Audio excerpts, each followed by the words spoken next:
Bienvenue dans Terre et Progrès, votre rendez-vous de l'agriculture innovante, qui est une production du Fonds interprofessionnel pour la recherche et le conseil agricole, FIRCA.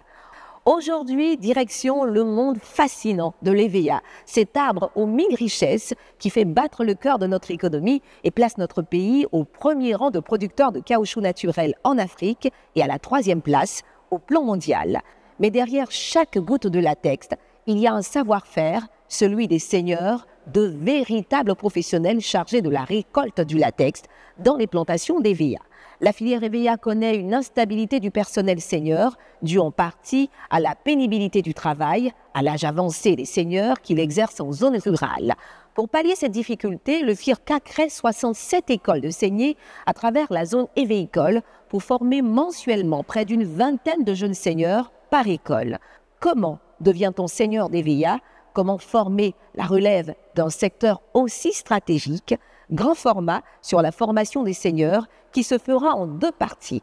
Dans le premier épisode, nous vous plongerons dans l'univers de l'école sèche, un cadre de formation où tout commence sans arbre ni plantation, mais avec rigueur et méthode sur des troncs d'arbres coupés et plantés. Puis, dans le 2e épisode, place à l'école verte, une immersion grandeur nature dans une plantation mature au plus près des arbres d'EVEA, là où la théorie rencontre la pratique. Pour ce premier épisode, grand format sur l'école sèche. Mais tout de suite, c'est la Minute Instit, la rubrique qui vous dit tout sur le FIRCA et son fonctionnement. C'est la Minute Instit. Aujourd'hui, découvrons le contexte historique de la création du FIRCA.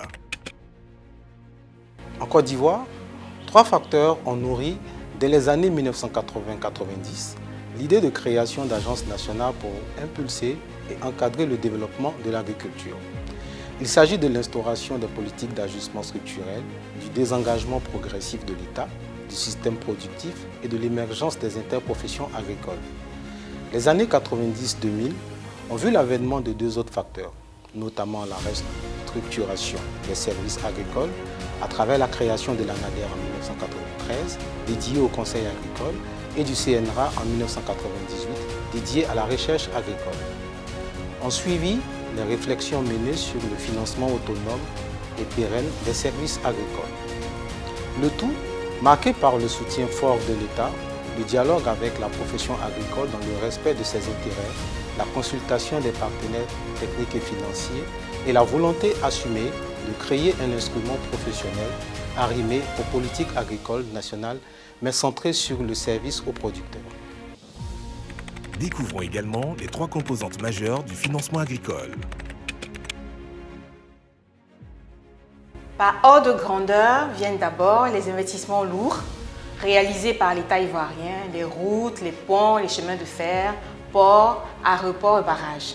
Ils impactent indirectement la production, favorisent le transport, la fourniture d'eau et d'énergie, etc. Ensuite, nous avons les investissements d'exploitation, les plantations, puisque nous sommes dans le domaine agricole, les usines, les centres de stockage et de conditionnement, etc., qui sont généralement financés par les institutions de crédit, banques, sociétés financières, qui exercent elles-mêmes une influence directe sur l'activité agricole des filières. Enfin, la fourniture de services. Cette fourniture de services influence également la qualité, la diversité et le volume de la production agricole nationale. Et c'est bien ce type d'investissement qui est réalisé par des agences nationales et de développement comme le FIRCA. Vous connaîtrez le FIRCA et vous aurez sur l'agriculture un autre regard. Avant de manier le couteau sur un arbre d'EVEA vivant, tout commence à l'école sèche, sur des troncs de bois coupés en plantation.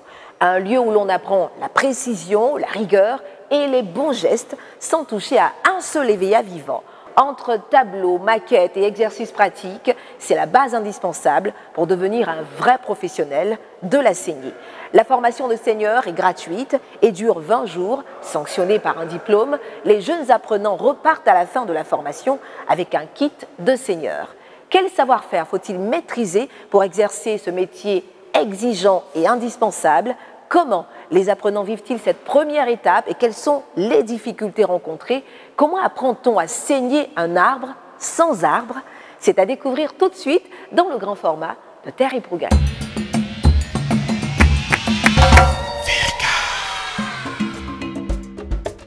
À l'école des saignées de Kakukro, dans le secteur évéicole de Beaunois, la journée débute par une séance de simulation conduite par les formateurs, mettant en exergue une pédagogie axée sur la pratique. Dans un climat studieux, ces derniers présentent aux apprenants les outils et les techniques nécessaires pour une saignée réussie, tenue correcte du couteau, précision du geste, respect des angles et profondeur de l'incision. La démonstration, claire et méthodique, sert de repère pour les exercices pratiques qui vont suivre. Munis de leur couteau de saignée, les apprenants se sont ensuite essayés au tracé des bois secs d'EVA, symbolisant l'école sèche. Sous l'œil attentif de leurs encadreurs, ils ont répété les gestes appris, corrigeant leurs erreurs et intégrant progressivement la rigueur indispensable au métier une fois en immersion dans les plantations d'EVA ou école verte. Cet apprentissage pas à pas permet de garantir non seulement la productivité des plantations, mais aussi la durabilité des arbres. Interrogés sur leur motivation, les apprenants ont unanimement souligné l'importance de cette formation pour leur avenir professionnel. Je vois les métiers des hommes que les femmes font. Donc je me suis dit non, que de la manière les gens saignent, moi aussi je peux apprendre à saigner. Ça peut me motiver à sensibiliser aussi mes frères et sœurs qui sont là, qui ne font rien, qui peuvent venir aussi apprendre à saigner, à faire le travail d'EVA. Je remercie mon mari m'avoir encouragé parce que quand j'ai eu l'idée, je suis allée vers lui. Il m'a encouragé, il m'a dit en tout cas c'est bien. Si tu veux apprendre, en tout cas je t'encourage. Et c'est comme ça que j'ai eu le courage de venir me renseigner où on apprend à saigner.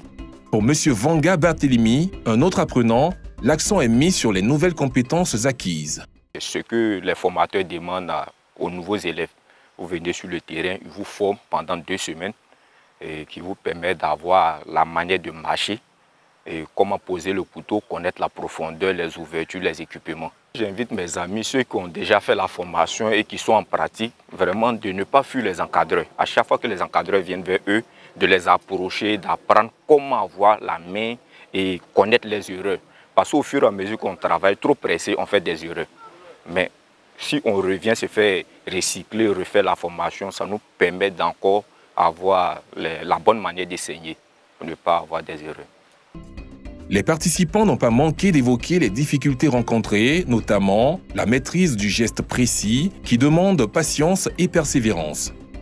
Mais tous se disent satisfaits des progrès accomplis et confiants pour la suite de leur parcours. M. Andriy Baranowski, formateur, revient sur les techniques enseignées qui découlent d'une pédagogie exigeante pour obtenir des résultats concrets. Dans nos écoles de saignée, nous recevons des jeunes gens qui ont l'envie d'apprendre le métier de la saignée.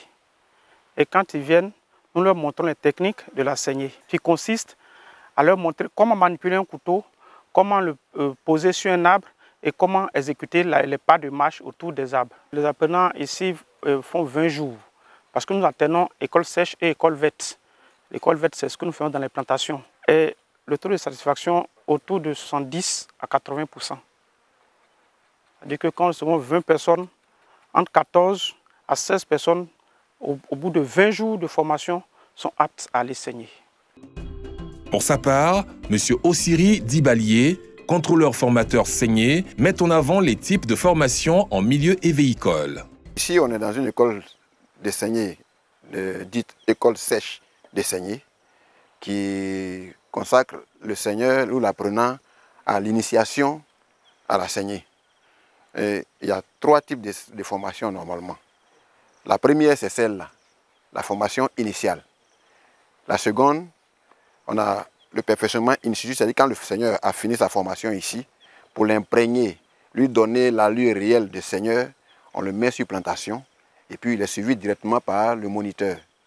Sur plantation, donc, on va évaluer ses capacités et puis l'aider à s'imprégner proprement. Quand ça ne va pas à ce niveau-là, alors on le ramène à l'école de saignée pour être recyclé. Voilà donc les 3 types de saignée et de formation que nous donnons pour permettre à l'apprenant de s'imprégner de son métier et de mieux le pratiquer.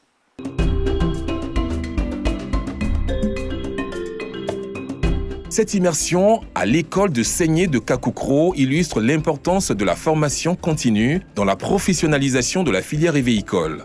En transmettant rigueur, savoir-faire et bonnes pratiques, les encadreurs contribuent à bâtir des générations de seigneurs qualifiés, capables de relever les défis de la productivité et de la durabilité. À travers de telles initiatives, la filière EVEA renforce ses fondations et prépare un avenir plus prospère pour les producteurs ainsi que pour l'économie agricole nationale.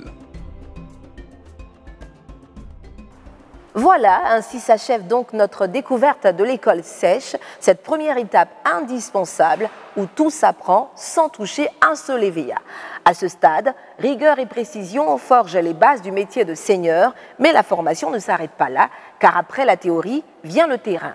Dans notre prochain épisode, nous irons au cœur des plantations pour vivre l'expérience de l'école verte, là où la pratique prend cette fois-ci le relais. Terre et Progrès se poursuit avec Firkana dans la rubrique « Le saviez-vous ».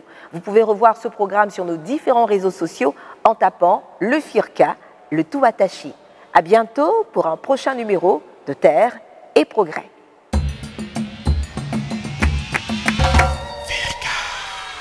Bienvenue chers téléspectateurs, je suis Firkana. Saviez-vous qu'en Côte d'Ivoire, 67 écoles de formation initiale qualifiantes à la saignée sont ouvertes chaque mois dans les 67 lots d'encadrement que comptent les 22 secteurs évéicoles? Chaque école forme gratuitement 20 élèves par mois, dont au moins 2 femmes, ce qui correspond à plus de 15 000 personnes par an.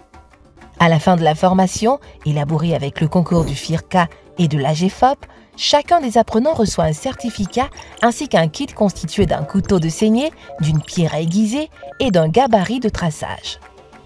Si vous êtes intéressé, 2 conditions sont requises: avoir moins de 35 ans et être recommandé par un planteur. Par ailleurs, les planteurs désirant recevoir cette formation disposent de 2 sessions dédiées par lot et par an. Je vous dis à la semaine prochaine.